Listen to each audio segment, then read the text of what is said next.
ایک گاؤں میں ایک صاحب کی اپنی بیوی کے ساتھ کچھ انبن سی ہو گئی۔ ابھی جھگڑا ختم نہیں ہوا تھا کہ اسی اثناء میں ان کا مہمان آ گیا۔ خاوند نے اسے اپنی بیٹھک میں بٹھا دیا اور بیوی سے کہا کہ فلاں رشتہ دار مہمان آیا ہے، اس کے لیے کھانا بنا لو۔ وہ غصے میں تھی، کہنے لگی تمہارے لیے کھانا ہے نہ تمہارے مہمان کے لیے۔ وہ بڑا پریشان ہوا کہ لڑائی تو ہماری اپنی ہے، اگر رشتہ دار کو پتہ چل گیا تو خواہ کی بات ہوگی اور خواری الگ سے ہوگی، لہذا خاموشی سے آ کر مہمان کے پاس چپ چاپ بیٹھ گیا۔ اتنے میں اسے خیال آ گیا کہ چلو بیوی اگر روٹی نہیں پکاتی تو سامنے والے ہمارے ہمسائے بہت ہی اچھے لوگ ہیں، خاندان والی بات ہے، میں انہیں ایک مہمان کا کھانا پکانے کے لیے کہہ دیتا ہوں۔ چنانچہ وہ ان کے پاس گیا اور کہنے لگا کہ میری بیوی کی طبیعت آج کچھ خراب ہے، لہذا آپ ہمارے مہمان کے لیے کھانے کا انتظام کر دیجیے گا۔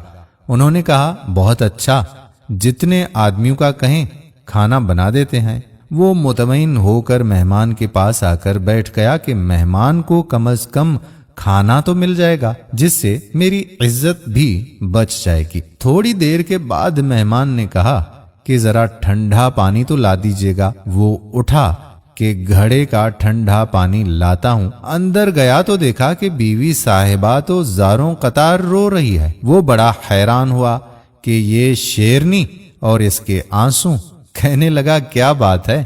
اس نے پہلے سے بھی زیادہ رونا شروع کر دیا۔ کہنے لگی بس مجھے معاف کر دیں۔ وہ بھی سمجھ گیا کہ کوئی وجہ ضرور بنی ہے۔ اس کے خاوند نے کہا کہ بتاؤ تو صحیح، آخر تمہارے رونے کی وجہ کیا ہے؟ تم ایسے کیوں رو رہی ہو؟ بیوی نے کہا کہ پہلے مجھے معاف کر دیں، پھر میں آپ کو اپنی بات سناؤں گی۔ خیر، اس نے کہہ دیا کہ جو لڑائی جھگڑا ہوا ہے میں نے وہ دل سے نکال دیا ہے اور تمہیں معاف کر دیا ہے۔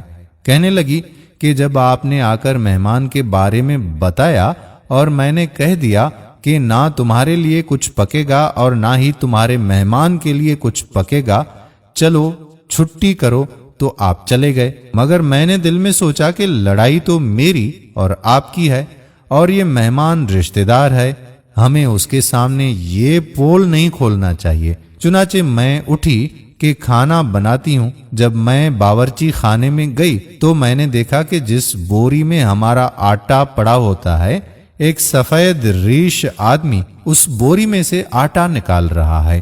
میں یہ منظر دیکھ کر سہم سی گئی۔ وہ مجھے کہنے لگا کہ اے خاتون، پریشان نہ ہو، یہ تمہارے مہمان کا حصہ تھا جو تمہارے آٹے میں شامل تھا۔ اب چونکہ یہ ہمسائے کے گھر میں پکنا ہے، اسی لیے وہی آٹا لینے کے لیے میں یہاں آیا ہوں۔ دوستو، اس واقعے سے ثابت ہوتا ہے کہ مہمان بعد میں آتا ہے، جبکہ اللہ تعالیٰ اس کا رزق پہلے بھیج دیتا ہے۔ یہ واقعہ کتاب خطبات فقیر سے ماخوذ کیا گیا۔ اللہ تعالیٰ ہمیں صراط مستقیم پر چلنے کی توفیق عطا فرمائے۔ دوستو، اگر آپ کے گھر میں بھی مہمان آ جاتے ہیں تو ان سے اچھا برتاؤ کریں، کیونکہ مہمان ہمارے لیے رحمت نذیر ہوتے ہیں۔ اللہ تعالیٰ ہمیں صراط مستقیم پر چلنے کی توفیق عطا فرمائے، آمین یا رب العالمین۔ دوستو، ویڈیو اگر پسند آئی ہو تو اپنے دوستوں احباب کو ضرور بھیج دیجیے گا۔ آنے والی ویڈیو تک آپ کا اپنا میزبان قادر بخش کلہوڑو آپ سے اجازت چاہتا ہے۔ اللہ نگہبان۔